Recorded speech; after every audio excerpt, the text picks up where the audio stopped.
Obrigado, Alessandro, pelo convite. É sempre um prazer poder participar aqui com vocês. Infelizmente, o bom, durante a pandemia, tive a oportunidade de interagir aqui com vocês de forma semanal. Infelizmente, desde então, as coisas se resumiram e fiquei bem mais ocupado e ficou difícil para manter aquele momento semanal. Mas fico sempre feliz em poder voltar aqui e visitar com vocês e ensinar, mesmo que virtual. E agradeço, então, ah, pelo convite. Se eu entendo bem, vocês estão dando início a uma série de Levítico, e aqui estou tive a tarefa de dar a introdução do livro de Levítico, que, olha, não sei o que você pensa, talvez você já estudou Levítico em grandes detalhes, talvez não, mas Levítico é meio estranho, tem lá umas passagens sobre ah, uns fluidos e coisa sexual e pereba e coceira e o que fazer e põe fogo na casa, é umas coisas assim, e sacrifícios de animais e sangue para todos os lados. Parece um livro tão estranho que muitas vezes a gente até evita o estudo do livro porque parece que não tem nada a ver com a nossa vida atual. Mas creio que vocês vão descobrir no decorrer do estudo que, na verdade, é um ótimo livro e tem um propósito ah, significante na história bíblica e, consequentemente, uma aplicação muito importante ainda para nós. Principalmente se a gente conseguir entender o significado, a função que Levítico está descrevendo e ver além daquelas coisas culturais e sacrifícios e coisas que hoje em dia não necessariamente fazemos, mas vou tentar hoje introduzir o propósito do livro. Qual a função que o livro tem no decorrer da história bíblica e, consequentemente, qual é a função que o livro tem e como essa função se alcança e acontece e alcança o seu auge e propósito em Jesus, que então perpetua a função de forma completa que Levítico teve em parte. Então, na verdade, é um propósito importante a se compreender, porque tudo se alcança em Jesus, o que tem tudo a ver com a nossa vida, inclusive ainda hoje. Então, o meu alvo para hoje é tentar explicar para vocês o propósito do livro, e não necessariamente os grandes detalhes dentro do livro, que isso vocês vão ver no decorrer do seu estudo. Então, deixa eu compartilhar minha tela aqui, eu tenho uma lição que eu quero mostrar. Alessandro, dá para ver? Ok. Então, o título que eu dei quando eu fiz esse estudo do livro é Aproximando-se de Deus. E vocês vão ver o porquê desse tema, ou desse título, com o propósito que Levítico tem. Então, creio que o melhor lugar para começar é, na verdade, em Gênesis, para a gente entender o significado de Levítico. Então, em resumo, se você se lembra, em Gênesis, Deus cria o mundo, Deus cria os céus e a terra, Deus começa um processo transformativo, onde caos, incerteza, escuridão, da maneira que essa realidade começa, em versículo 1 do capítulo 1, o Espírito de Deus pairando presente sobre aquelas águas caóticas, começa um processo transformativo de rumo a propósito, ordem, vida, luz, harmonia, paz, criação, beleza e, eventualmente, claro, o ser humano. No capítulo 1, versículo 26 a 28, diz lá que Deus cria o ser humano com a intenção, com o propósito de aqui nessa realidade física, reinar assim como Deus reina de forma cósmica. O ser humano foi criado para refletir a imagem de Deus em parceria com o Espírito e a presença de Deus para reinar aqui, assim como Deus reina de forma cósmica. E em capítulo 2, versículo 7, diz lá que, rumo a esse propósito, não só temos a imagem de Deus, temos o sopro, o Espírito de Deus, que anima a vida em nossos corpos, que nos faz existir. Então, o ser humano é uma combinação de dois mundos, pó desta terra e o Espírito, o sopro de vida de Deus, e com a imagem de Deus, o propósito de reinar foi dado a nós para refletir aqui essa presença transformativa que é ilustrada na criação no capítulo 1.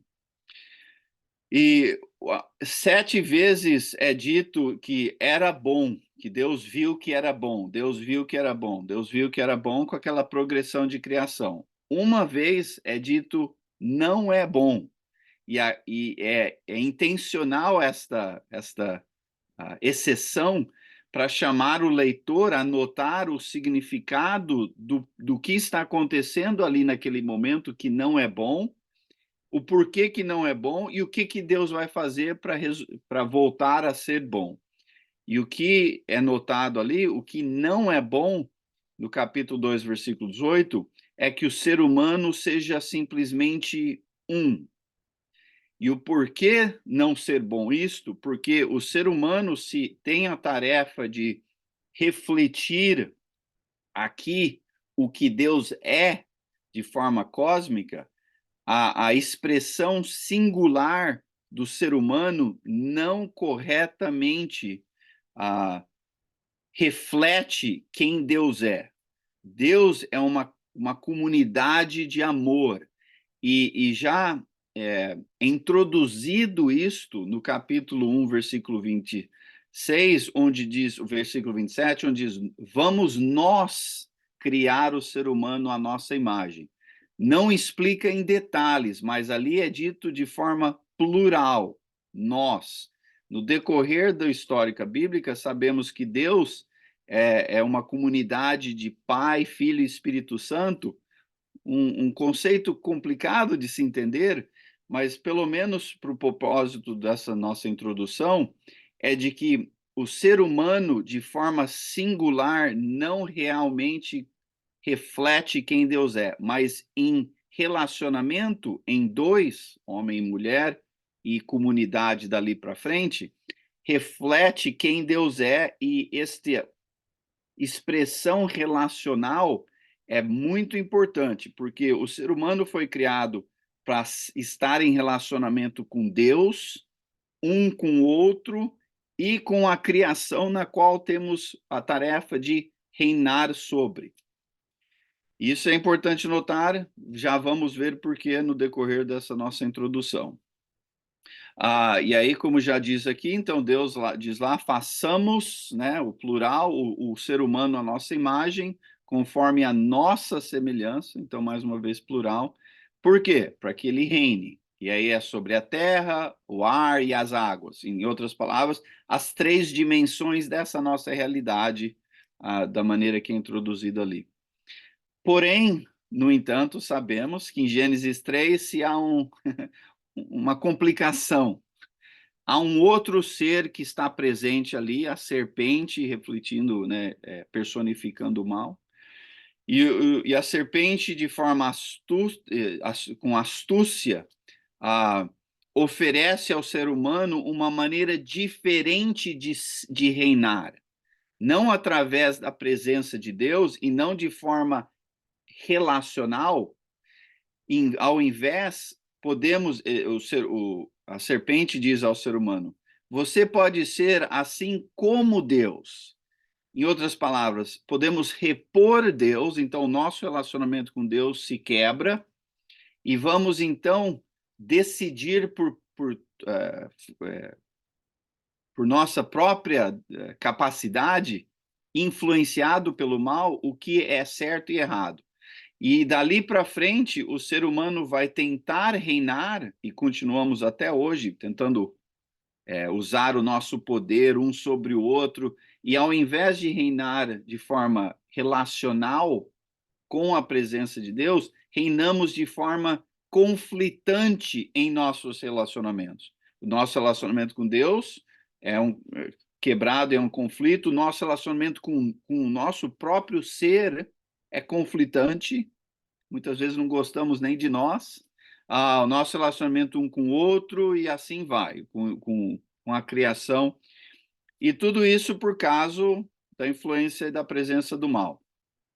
E aí, em capítulo 3, versículo 23 e 24, diz lá que o ser humano teve que ser expulsado daquela realidade onde os dois mundos se alinhavam, o mundo físico e a presença de Deus no Jardim do Éden. Isso se deslocou e o ser humano foi então expulso em um mundo para tentar viver num mundo conflitante de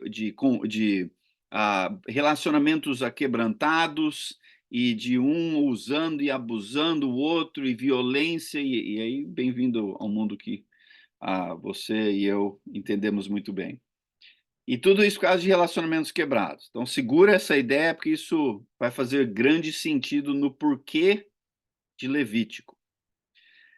Essa progressão de violência, de agressão, de reinar de forma destrutiva e com opressão, ao invés de refletir a maneira de reinar de forma relacional, mais uma vez, com Deus, com o outro, com harmonia com Deus, um com o outro e com a criação. Ao invés disso, vivemos num mundo de conflitos.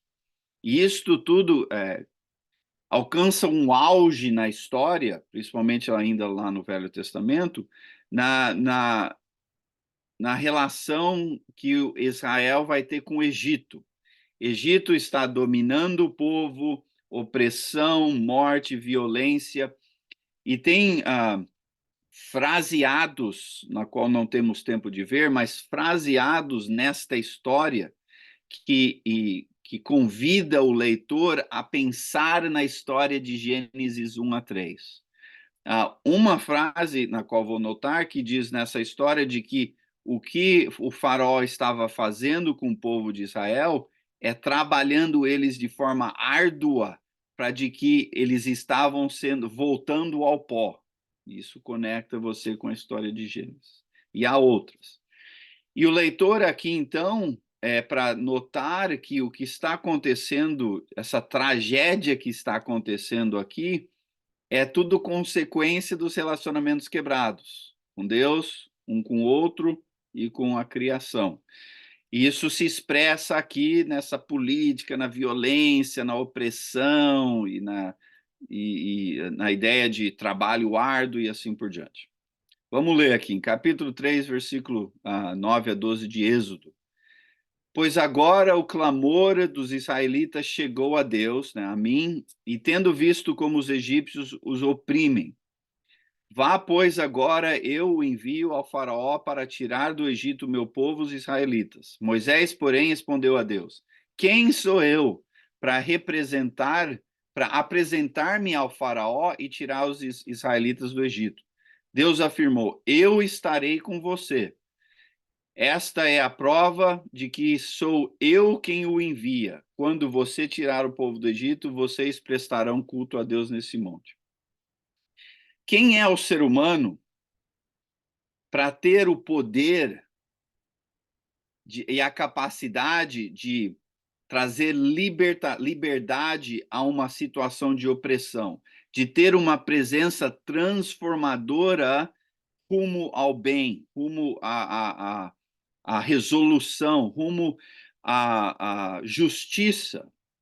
É o ser humano que tem a presença de Deus, porque, na verdade, fomos criados para sermos assim.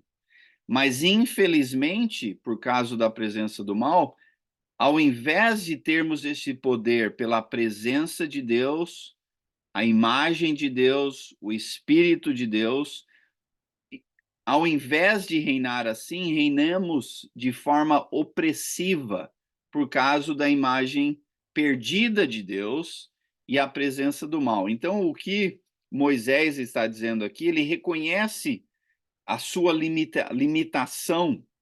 Quem sou eu para ter esse poder?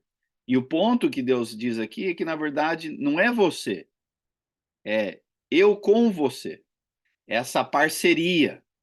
Mais uma vez, Moisés aqui está representando um relacionamento de parceria voltando a acontecer, que infelizmente foi perdido em Gênesis. E o que acontece quando essa parceria é perdida? Conflito, violência, opressão, morte, abuso e assim por diante. Mas aqui Deus voltando a ter uma parceria com Moisés, o ser humano, em específico Moisés, vai se haver uma presença de libertação, ele vai ser uma presença de transformação. Em Êxodo 9, como que isso vai acontecer? Moisés vai ser representante de Deus, porém o poder de Deus vai estar nas 10 ações, nós chamamos de 10 pragas, as 10 ações ou intervenções de Deus no mundo de Egito. E o número 10 é importante porque em Gênesis 1, 10 vezes Deus afirma a criação, o Deus fala e a criação acontece. Então, aqui é um paralelo, assim como em Gênesis começa com caos, 10 vezes Deus interage naquele caos e traz criação, aqui estamos novamente em caos.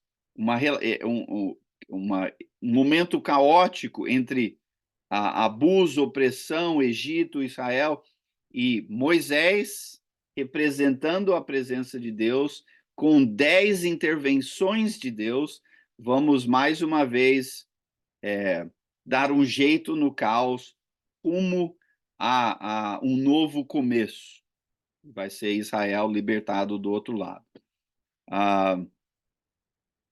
Capítulo 9 de Êxodo 14 a 17 diz o seguinte: mandarei desta vez todas as minhas pragas contra você, contra os seus conselheiros, contra o seu povo, para que você saiba que em toda a terra não há ninguém como eu. Deus falando através de Moisés ao faraó, porque eu já poderia ter estendido a minha mão ferindo você, sendo Egito e Faraó, e o seu povo com uma praga que teria eliminado você da terra. Mas eu o mantive em pé exatamente com esse propósito: mostrar-lhe o meu poder e fazer que o meu nome seja proclamado em toda a terra.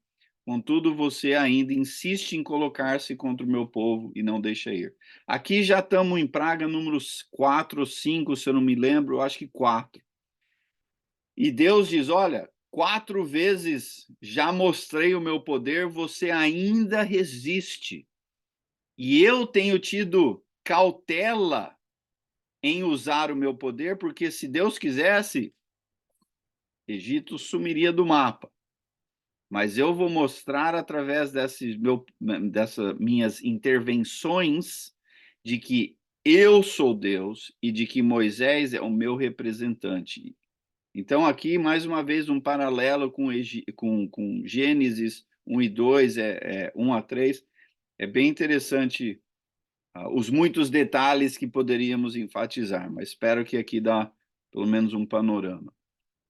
E aí, em Êxodo 12, 12 a 14, vem a libertação. Aqui é a 10ª praga, que é o culminar.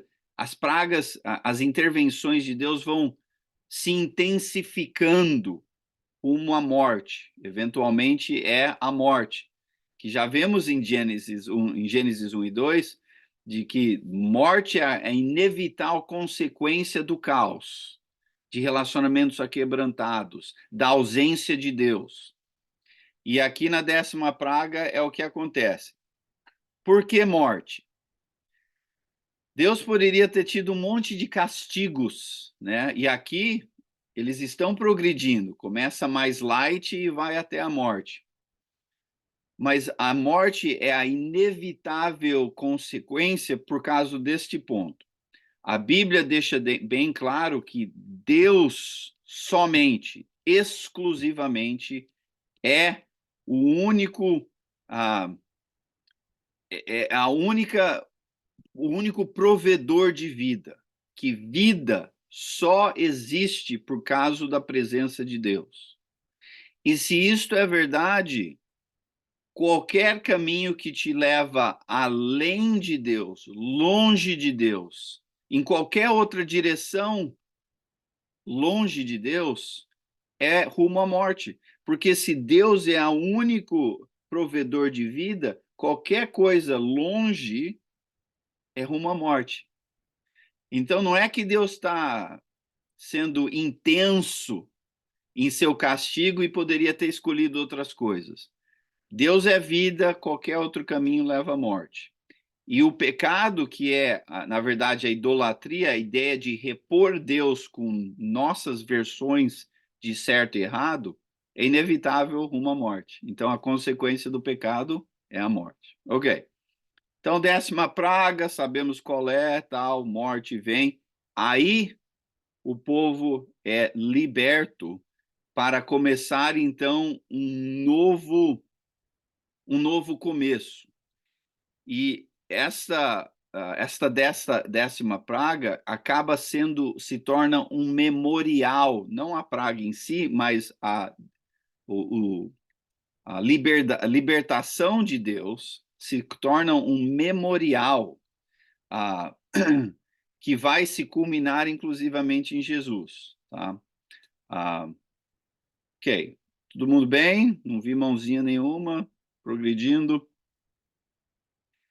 E agora que esse povo de Israel tem passado 400 anos e quebrados e bolinhas, né, debaixo da influência do Egito, esse povo tem sido extremamente influenciado por Egito. E sabemos disso porque aqui, por centenas de anos daqui para frente, eles ainda vão estar tendo problemas com idolatria, problemas com essa influência do Egito.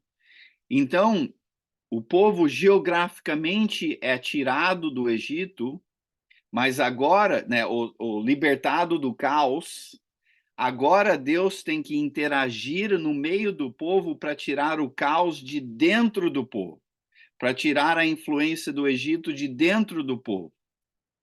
E ele vai fazer isso de várias formas. A lei tem um propósito disso, sacrifícios tem um propósito disso, o tabernáculo, que representa a presença de Deus, tem um propósito nisso, representantes, intercessores, como sacerdotes, vão ter uma função nisso. E tudo isso vai ser uma consequência de Deus reenfatizar um relacionamento, ou reconectar um relacionamento com esse povo. Isso tudo é o que a gente chama uma aliança. Deus oferece a Israel, do outro lado da liberdade, a oportunidade deles entrar num relacionamento exclusivo e íntimo com Deus, mais uma vez refletindo o propósito original do ser humano estar em relacionamento com Deus. E o povo aceita. Vamos ler aqui, capítulo 19 de Êxodo, versículo 3 a 8. Logo Moisés subiu ao monte para encontrar-se com Deus, e o Senhor o chamou do monte, dizendo: Diga o seguinte aos descendentes de Jacó e declare aos israelitas: Vocês viram o que eu fiz ao Egito e como os transportei sobre asas de águias e os trouxe para junto de mim. Agora, se me obedecerem fielmente e guardarem a minha aliança, vocês serão um povo, um tesouro, vocês serão meu tesouro pessoal dentre todas as nações. Embora toda a terra seja minha, vocês serão para mim um reino de sacerdotes, uma nação santa.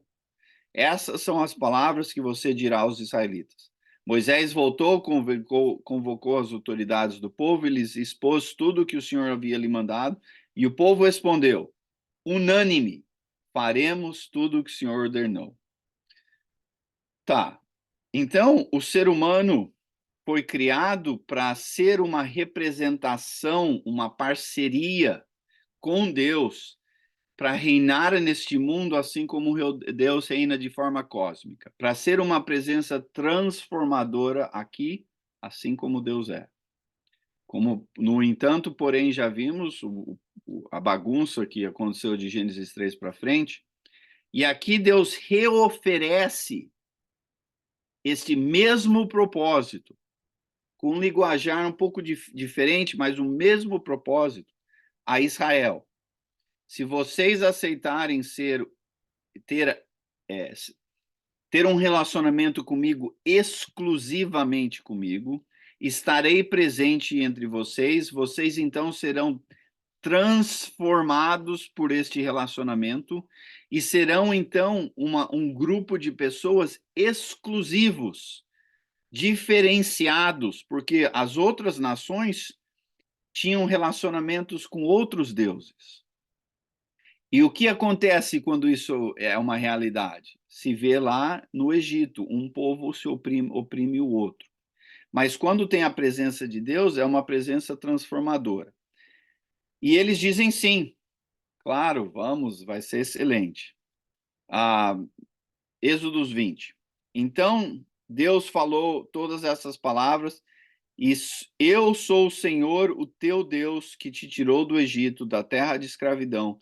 Não terá outros deuses além de mim. E no resto do capítulo 20, aqui tem os 10 mandamentos.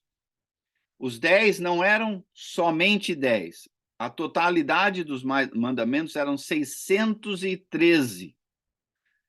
10 mais 600 e bolinha. 614, desculpa. E os 10 eram um miolo, a fundação. E o primeiro dos 10 mandamentos é: não tem outros deuses. Você não pode se relacionar com outros deuses, porque caso sim, você não será um povo exclusivamente refletindo a presença de Deus.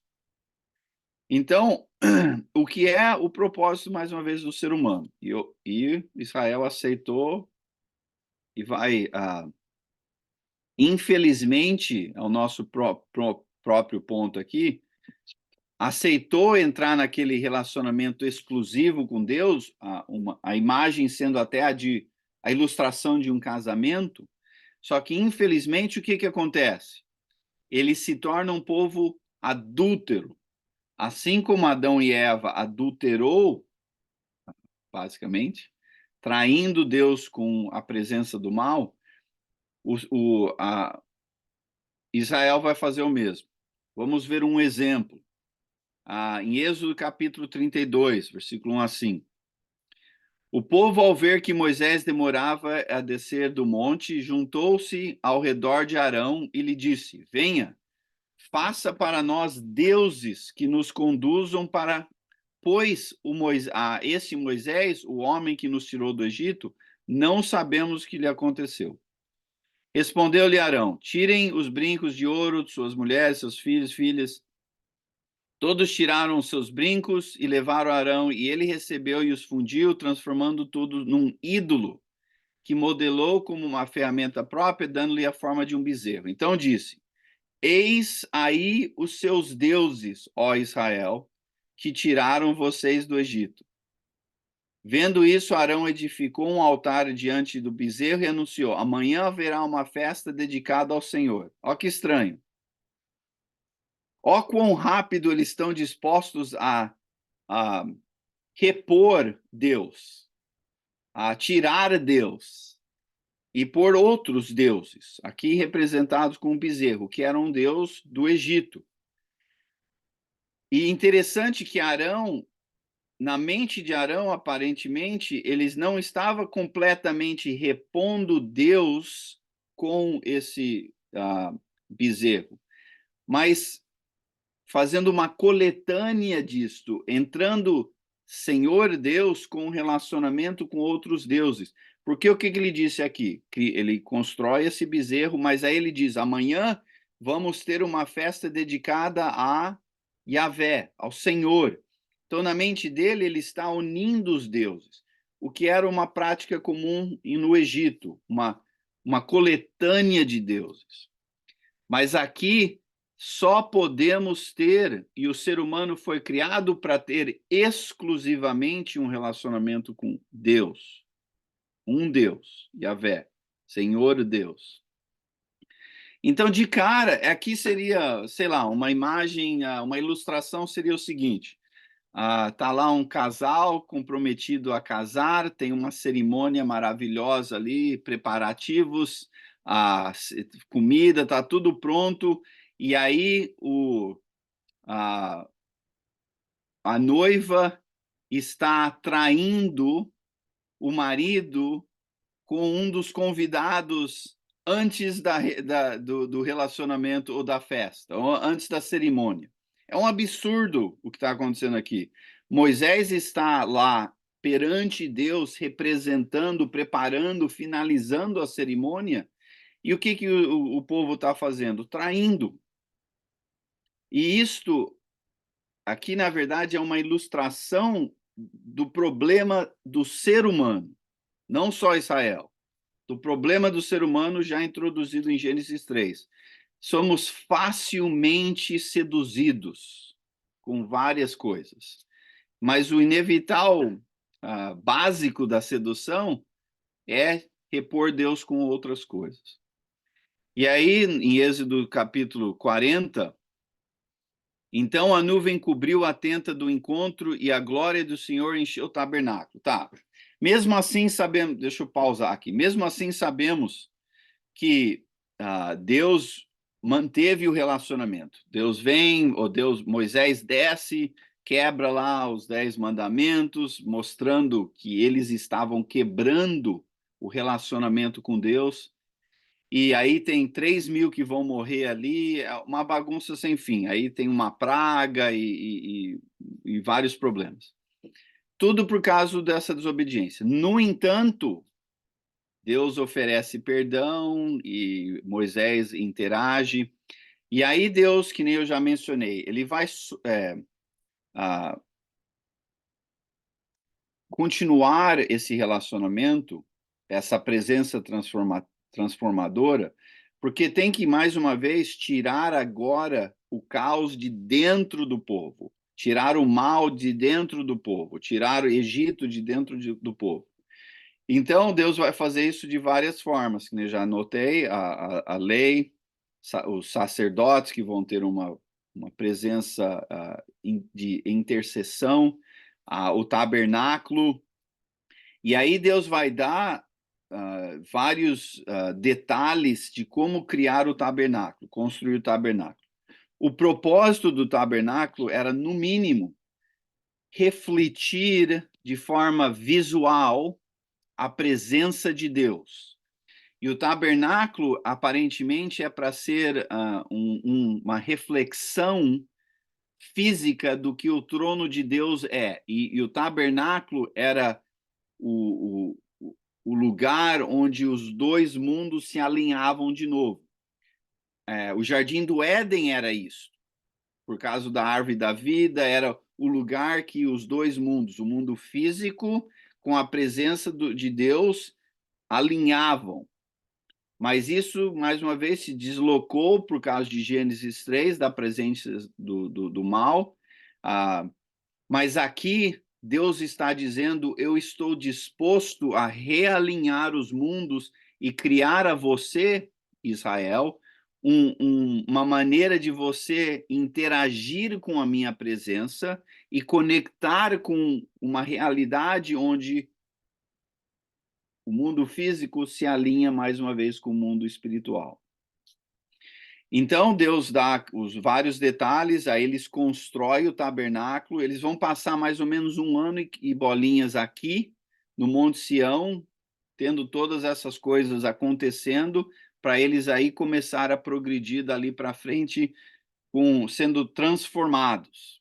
E o tabernáculo é um desses detalhes. Depois que o tabernáculo foi construído, temos aqui capítulo 40. Então vamos ler. Então a nuvem cobriu a tenda do encontro, outra maneira de dizer o tabernáculo, e a glória do Senhor encheu o tabernáculo. Moisés não podia entrar na tenda do encontro porque a nuvem estava sobre ela e a glória do Senhor encheu o tabernáculo. Se a gente tivesse tempo, mas não temos, de ler do 36 ao 40, viríamos vários detalhes rumo a isso. Mas, mais uma vez, o propósito do tabernáculo era para criar um local, neste caso, um local que geograficamente podia ser mudado, onde Deus se disponibilizava a encontrar com o ser humano ou com Israel através de representantes, nesse caso Moisés, e depois Arão, os sacerdotes e assim por diante. Então, era um lugar de encontro, era um lugar de relacionamentos para serem o que foi aquebrantado para serem reconectados.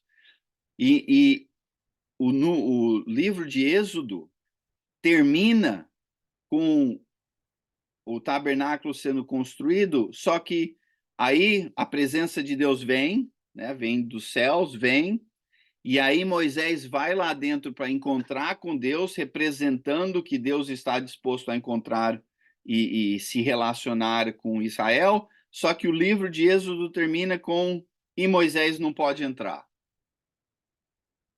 Isso é uma que matou a história, mas que pior maneira de terminar um filme. Porque o filme todo está aqui, ó, Deus vai voltar, Deus vai reencontrar, os relacionamentos vão ser reconstruídos, Deus quer estar numa aliança, o povo vai representar a presença de Deus, Gênesis 1 e 2 vai ser refeito, e Moisés não pode entrar. Fim. Pô, isso aqui me lembra não sei se vocês assistiram aquela série Senhor dos Anéis, não é isso que é chamado em português? Lord of the Rings? Acho que é, Senhor dos Anéis. Paz, o primeiro filme, eu não sabia nada do filme porque eu não tinha lido os livros. Eu tenho mais interesse em assistir o filme. E o filme, né, espada lá, aquela coisa toda, tem um problema do poder e eles fazem uma aliança de um grupo que vai então levar o anel para destruir o anel do poder e salvar o povo, aquela coisa toda, assim, ó, que legal, legal, legal, legal. 3 horas depois de filme, o filme termina assim, eles subindo uma montanhazinha lá e acabou. Não chegaram nem perto da onde vai queimar o anel, ninguém resolveu nada, parece que o problema piorou. O que está acontecendo? Eu saí daquele filme animado, porque eu gostei do filme, e desanimado pelo final, pensando, e agora? Só que aqui, assim como aquele filme não era o final, aqui também não é o final. Termina Êxodo com esse solução, porém problema, porque como que o ser humano, mesmo Moisés, mesmo Israel, é capaz, merece, tem a condição de se aproximar a Deus, com o nosso pecado, com o nosso caos ainda dentro de nós, com a influência do mal, com idolatria, e aqui Moisés não pode entrar. Então, o que parece ser solução acaba sendo problema, porque o ser humano não tem como entrar na presença de Deus por mérito próprio. E aí? Só que tem boa notícia. Em Números, capítulo 1, versículo 1, começa assim: O Senhor falou a Moisés na tenda do encontro, no deserto do Sinai, no primeiro dia do segundo mês do segundo ano, pois depois que os israelitas saíram do Egito. Números começa com Moisés conversando com Deus ou interagindo com Deus dentro da tenda do encontro. Êxodo termina onde Moisés não pode entrar. Números começa com Moisés dentro. E aí fica para o leitor perguntar o que aconteceu?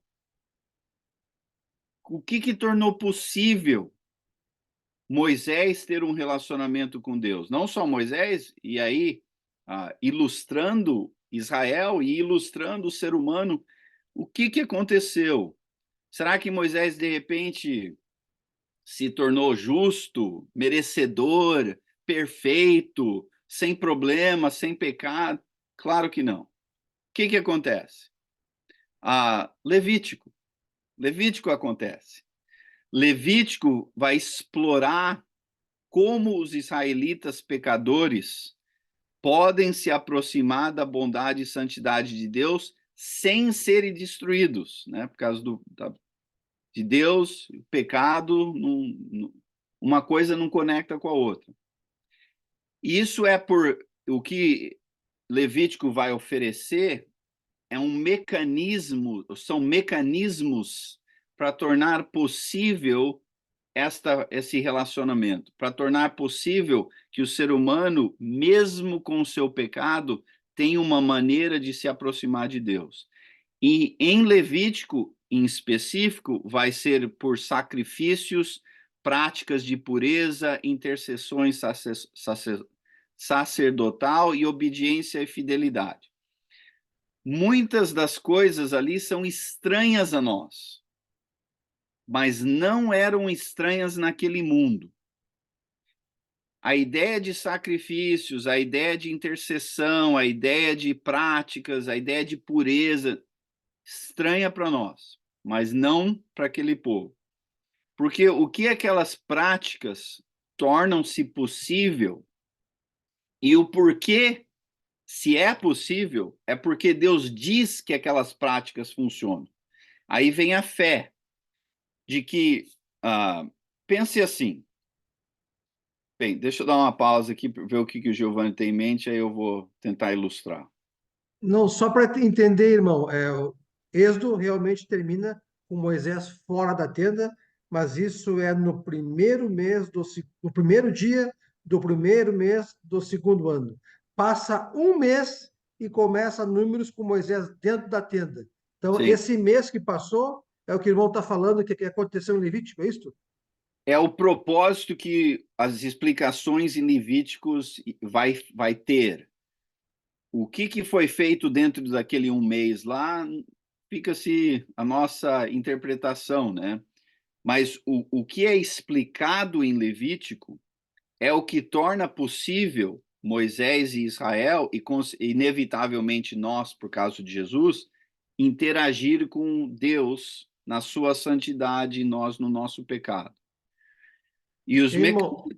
Diga. nesse mês não seria eles terem aprendido o Levítico, ou seja, a se purificarem, tornarem-se limpos, para depois terem o direito e o privilégio de serem sacerdotes, subsacerdote, entrarem na tenda. Até então eles tinham pecado. Aí nesse mês eles estudaram o Levítico, as orientações de Moisés, de Deus para Moisés. Moisés passou para Arão e seus filhos, foram purificados, terminou a purificação, tudo bom. Agora começa números, eles com o direito, pode ser o direito, ou o requisito, que era estar limpo, nós no batismo e eles na purificação. Seria isso? Eu teria que estudar mais esse tempo. Não sei exatamente, não lembro de cabeça o que aconteceu em termos de cronologia, mas a função de Levítico é clara, é essa que você está resumindo aí. Que havia uma necessidade de purificação, havia uma necessidade de processo, processo preparatório e transformativo, onde Moisés, Arão, sacerdotes, Israel podiam interagir com Deus. E até isso acontecer, o ser humano está com um relacionamento aquebrantado. Mesmo sendo que Deus continuamente, ou Deus continuou interagindo com o ser humano de formas diferenciadas.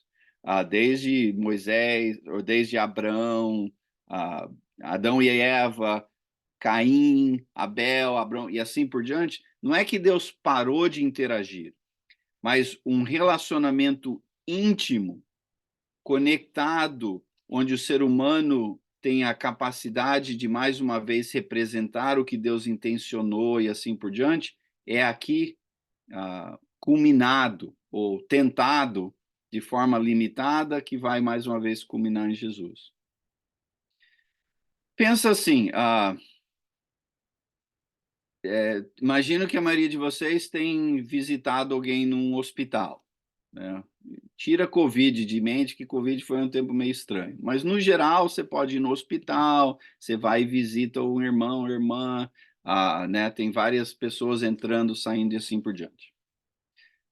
A exceção sendo o, o, o lugar de operação, como que chama? O quadro operatório, a sala operatória, onde vai haver procedimentos, cirurgias, processos, coisas que requerem pureza, que requerem não pode ser contaminado. Então, aquela sala é limpa de forma especial, tudo que é usado ali é limpo de forma especial, muitas vezes, pelo menos aqui nos Estados Unidos, dependendo do que tipo de operação, até há filtros que purificam o ar que entra e sai.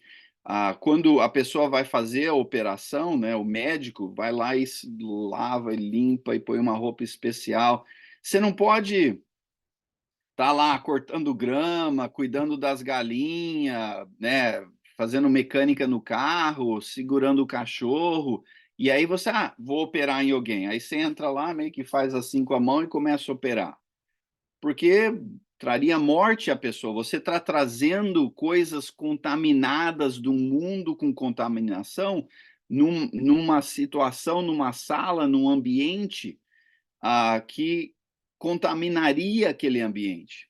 Então, o templo era meio que um lugar exclusivo de um quadro operatório onde era purificado, onde o ser humano podia entrar na presença ali para ser transformado. E havia coisas do mundo que você não podia trazer para dentro da presença de Deus, que representavam e ilustravam o pecado que está dentro do ser humano. Então, em Levítico, vai falar sobre coisas tipo de doença de pele, vai falar sobre coisas de se você interage com um corpo morto, animal ou pessoa, vai falar sobre líquidos sexuais, vai falar sobre mold. O que é mold? Quando o ambiente está meio úmido, começa a criar mofo, mofo. Mofo era uma coisa também. Não é que cada uma dessas coisas eram malignas, mas Deus escolheu essas coisas, assim também porque naquele mundo já se havia uma percepção, um significado com essas coisas, de que aquelas coisas representavam um mundo contaminado, representavam um mundo de morte.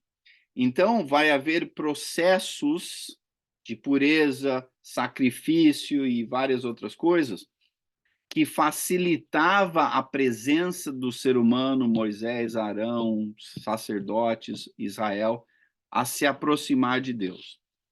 Porque, inevitavelmente, o ser humano não merece, não é capaz de, por si, de se purificar para estar presente a Deus.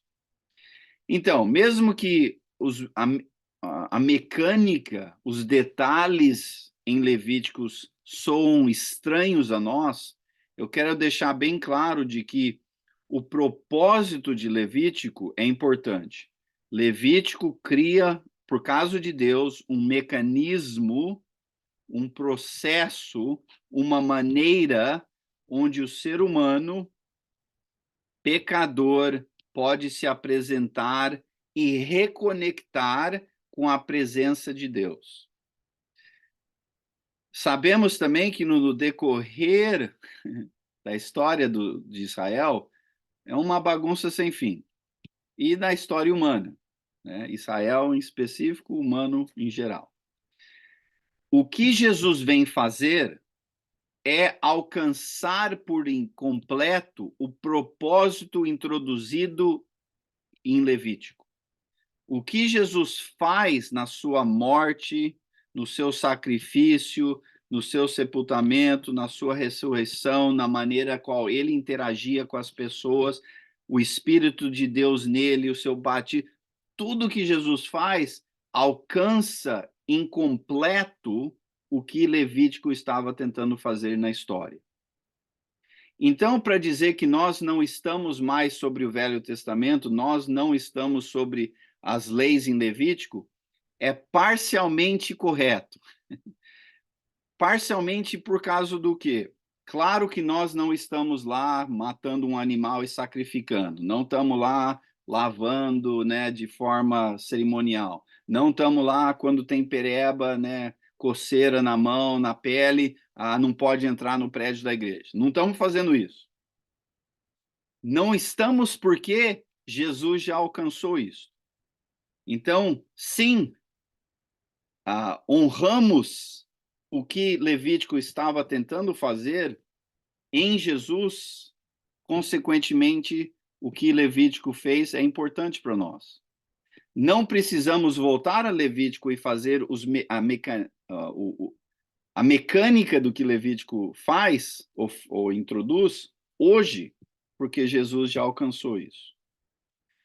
Então, deixa eu ler meu resumozinho aqui na aplicação prática e aí, se tiver alguma pergunta final, vamos tentar honrar o nosso tempo aqui. Então, ainda hoje, nós, né, seguidores de Jesus, continuamos a nos ver oprimidos por sistemas e comportamentos que nos separam um dos outros e de Deus. Então, essa é a condição humana, ainda hoje. A solução continua sendo a necessidade de se aproximar de Deus. Fomos criados para ser assim. Gênesis 3, a bagunça começou. Levítico tenta solucionar através disso. A solução era, é e vai ser a presença de Deus com o ser humano. Mesmo enquanto permanece o risco de sermos destruídos pela santidade de Deus, ainda hoje, o ser humano, por conta própria, não é capaz de se aproximar de Deus. Não é capaz de, em mérito, se aproximar de Deus. Quaisquer soluções apresentadas em Levítico ainda hoje têm relevância. Tem relevância para as nossas vidas. Por quê? Porque se alcançavam em Jesus. O que Jesus fez tornou possível o propósito de Levítico ser totalmente alcançado. E por causa disso, vale a gente estudar Levítico para ver os detalhes do que Levítico estava tentando fazer, sabendo que em Jesus temos esses propósitos alcançados. Pergunta, dúvida? Faz sentido? E aí, pode falar, irmã Jovina, irmã Sobre o Aníbal. regulamento, sobre sacrifícios e ofertas, que logo no início desse de Levítico trata disso aí. Sim. Regulamento sobre sacrifício e oferta. O que você diz sobre isso aí? Sim, esse é uma das coisas que Levítico vai abordar. É um dos mecanismos que torna possível o ser humano interagir com Deus. São sacrifícios e são ofertas. Não é a única coisa. Que nem eu disse, os detalhes de pureza, as coisas que representavam o pecado, havia lavar cerimoniais, havia outros detalhes que nem quando se encontra mofo na sua casa, tinha que vir lá o sacerdote limpar. Se uma semana depois voltou o mofo, põe fogo em tudo. Quer dizer, tem vários detalhes, mas o propósito de todos esses exemplos, inclusive sacrifícios e ofertas, era para tornar possível o ser humano interagir com a presença de Deus. Mais uma vez, se alcançado em Jesus. Por isso não estamos lá matando uma ovelhinha e assim por diante, ainda hoje, porque Jesus é a ovelha de Deus que morreu pelo nosso bem. uma vez e por todas, né? Giovanni, depois Marilena. Eu me lembro bem dessa aula do irmão há praticamente um ano atrás, quando deu Uhum. a série Aproximando-se de Deus, através das lições do livro de Levítico. O Sim, irmão falou, se foi o irmão que falou ou alguém que estava na aula falou, e o Levítico é um manual do sacerdócio para Arão e seus filhos, um sacerdócio. E é muito interessante quando o povo, os israelitas saem do Egito, Deus consagra, manda eles consagrar os primogênitos para Deus. uhum. Lá em Êxodo 13, 1 a 16, fala isso. Mas depois, em Números 3, 12, 13 e 41, Deus faz o resgate dos primogênitos, ou seja, ele devolve todos os seus primogênitos às tribos, exceto resgatando todos os levitas para ele. As Sim, demais tribos ganham terras e os levitas ganham Deus, o contato direto com Deus, ou seja, os levitas, eles, através de Arão, seus filhos e os sacerdotes todos da tribo de Levi, é que terão a obrigação para com Deus de conduzir o seu povo no caminho do Senhor, na purificação para o Senhor. Então, o é, livro de Levítico. os sacerdotes é um manual para eles em termos de para que eles possam então interceder entre o povo e Deus. E o que Jesus vem e faz por completo. Então Levítico cria mecanismos através da intercessão dos sacerdotes para tornar possível o ser humano encontrar com Deus. E nós somos privilegiados porque nós temos toda a Bíblia revelada à nossa disposição. Nós vemos como as coisas se caminharam até Jesus. E Sim, hoje isso já está para trás. Na nova aliança, todos nós somos, entre aspas, né, levitas. Todos sim, nós somos sacerdotes e temos contatos direto com Deus, a relação direta com Deus através de Cristo, graças ao sangue na cruz. E somos purificados não mais com sacrifícios de animais, mas sim pelo de Cristo e através da água do batismo. Como é sim. bela a palavra do Senhor. E Glória a Deus. continuamos com a responsabilidade de ser intercessores entre um mundo destruído, um mundo aquebrantado e a presença de Deus. Maria Helena, Cristo. Boa noite, Enio. oi, Prazer revê-lo. igualmente. Enio, obrigada. Essas medidas que você diz e que estão aí em Levítico são medidas sanitárias, basicamente, né? Uma boa Porque parte, sim. Uhum, até para não haver disseminação do próprio povo de Deus. sim. Porque Tinha uma função prática também em termos de boa higiene, de tentar evitar pandemia, né, esse tipo de coisa. Sim, tinha também esta função. Uhum, alimentação também, né? também, sim. Então, basicamente é sanitária, né? Tinha esta função também, mas era tudo simbólico da inevitável necessidade do ser humano estar na presença de Deus, sendo a presença de Deus a eventual solução a todos os nossos problemas, inclusive de doença e sanidade. So, sim. Tá, e para isso ele teria que se purificar, Sim, né? fisicamente e com uma implicação espiritual também.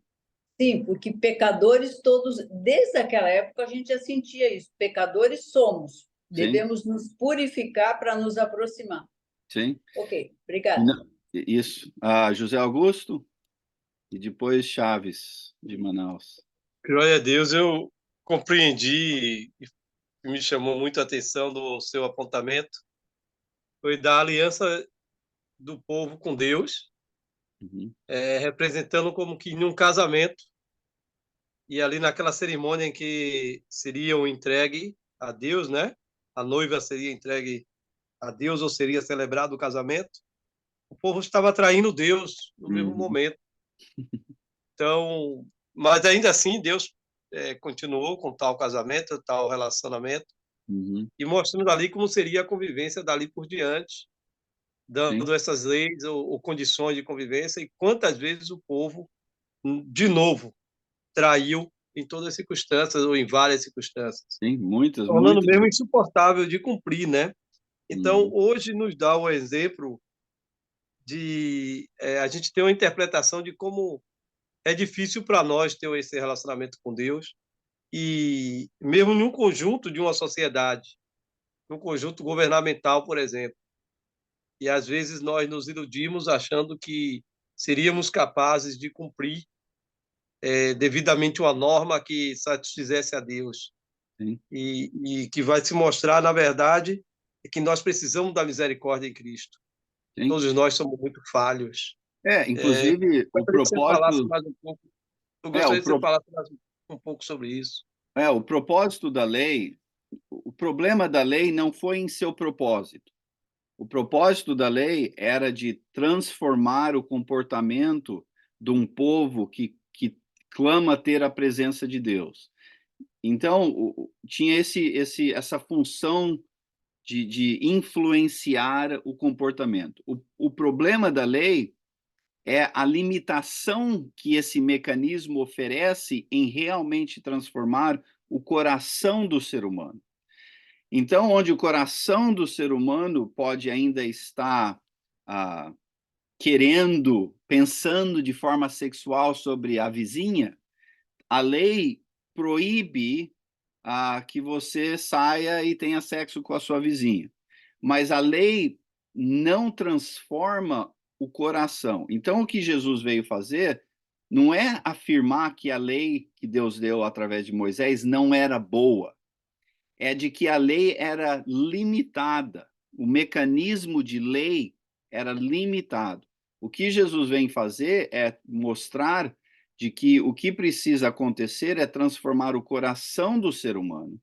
E aí, através de Jesus, ao invés de um mecanismo de lei, temos um mecanismo de o Espírito de Deus dentro de nós. Temos amor a Deus e amor ao próximo como uma motivação de comportamento.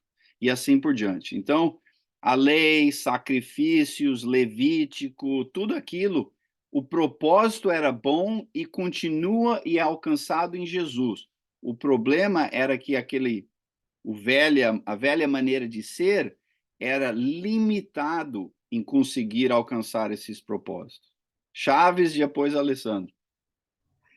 Considerando ainda a situação dos sacerdotes, no capítulo 10, quando os 2 filhos de Arão levam o incenso diante de Deus. Olhando para o título que o professor deu, Aproximando-se de Deus, eles, na tentativa de aproximar-se de Deus, não sei se essa é a expressão, mas o estranho que eles levavam não seria algo que não fosse permitido por Deus, mas o que seria esse estranho se o incenso teria que ser consumido por fogo? Sim. Obrigado, professor. Boa noite. Saúde para você. Obrigado. É um ponto de debate. O que de errado eles fizeram? O que eles fizeram errado é claro. O que de errado fizeram? O problema, o fato que é errado é que, seja lá o que eles fizeram, eles tentaram se aproximar de Deus de uma maneira incoerente com o que Deus tinha estipulado.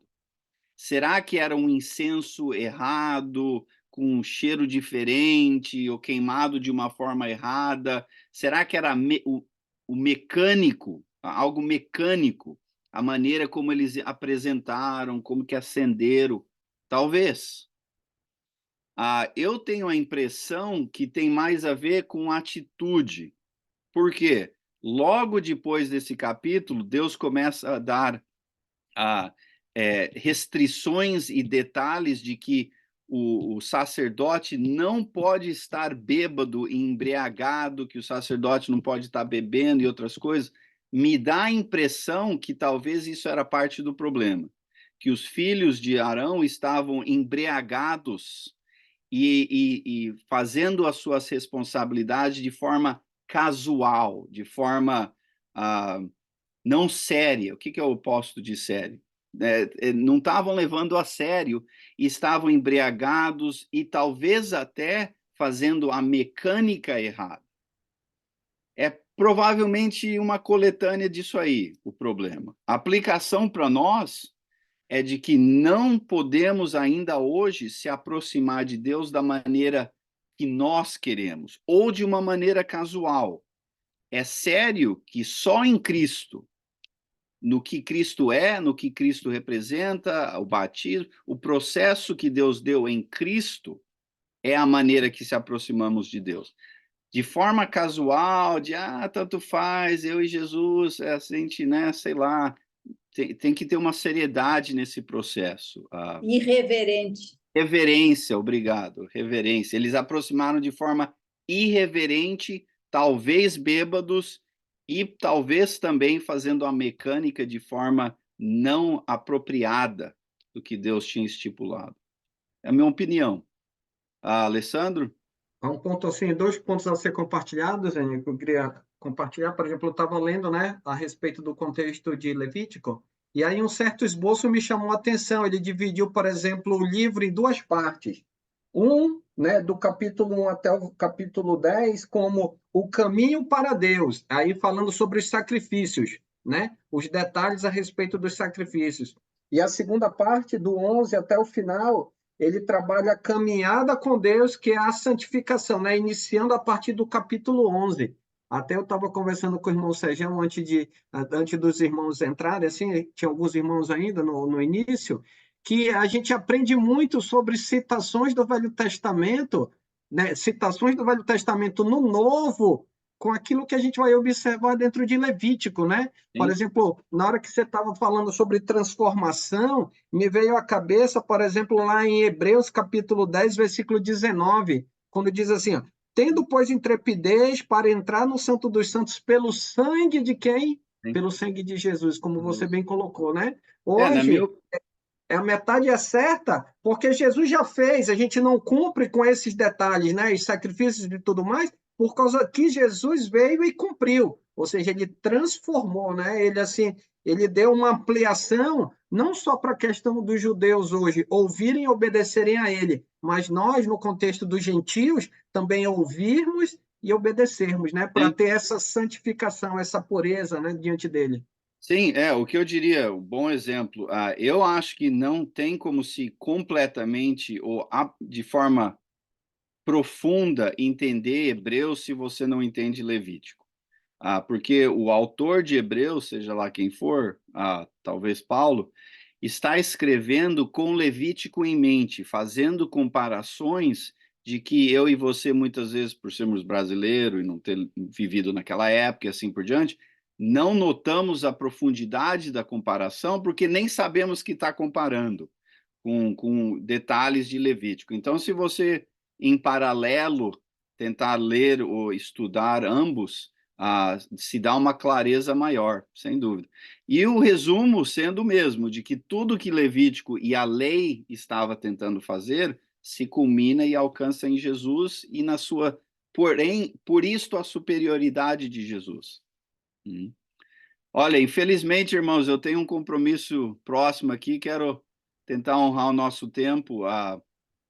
Obrigado pela presença, pela atenção. Espero que isso dá uma certa, pelo menos uma introdução, uma clareza a vocês continuar seu estudo. E estou animado que vocês estão dispostos a estudar Levítico, o que é raro.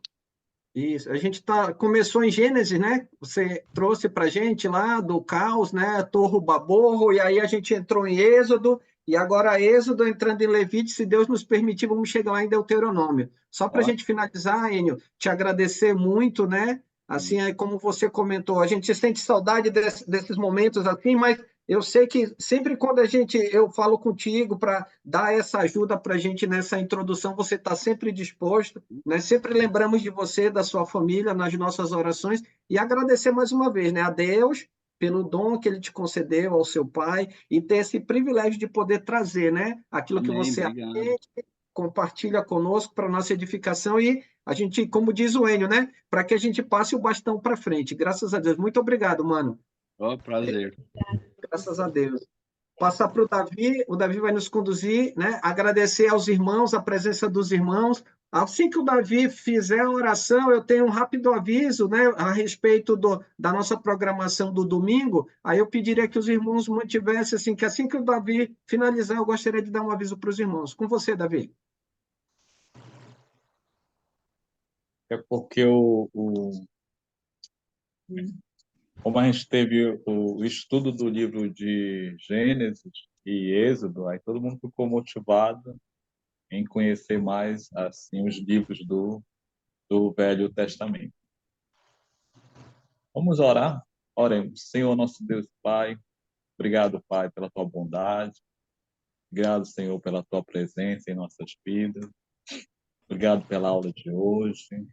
Obrigado pela presença do irmão, trabalho dele que ele vem realizando, estudando a tua palavra, sempre procurando passar aquela informação correta, sempre preciso, cuidadoso em todo o ensinamento. Abençoe a vida dele, que ele consiga a cada vez mais repassar para outras pessoas esse conhecimento que ele tem adquirido da palavra. Abençoe sua vida, a vida da sua família, a vida do seu pai, que é um grande servo na obra do Senhor. Abençoe cada um aqui presente, nossos irmãos.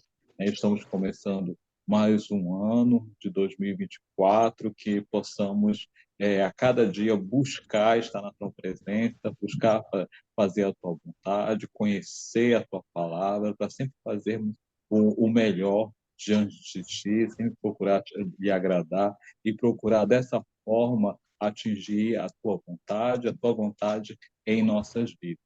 Nos dê um ano de tranquilidade, paz e nos ajude, Senhor, a sermos servos fiéis a ti. É no nome do teu Filho amado Jesus que nós oramos e te agradecemos. Amém. Obrigado, Davi.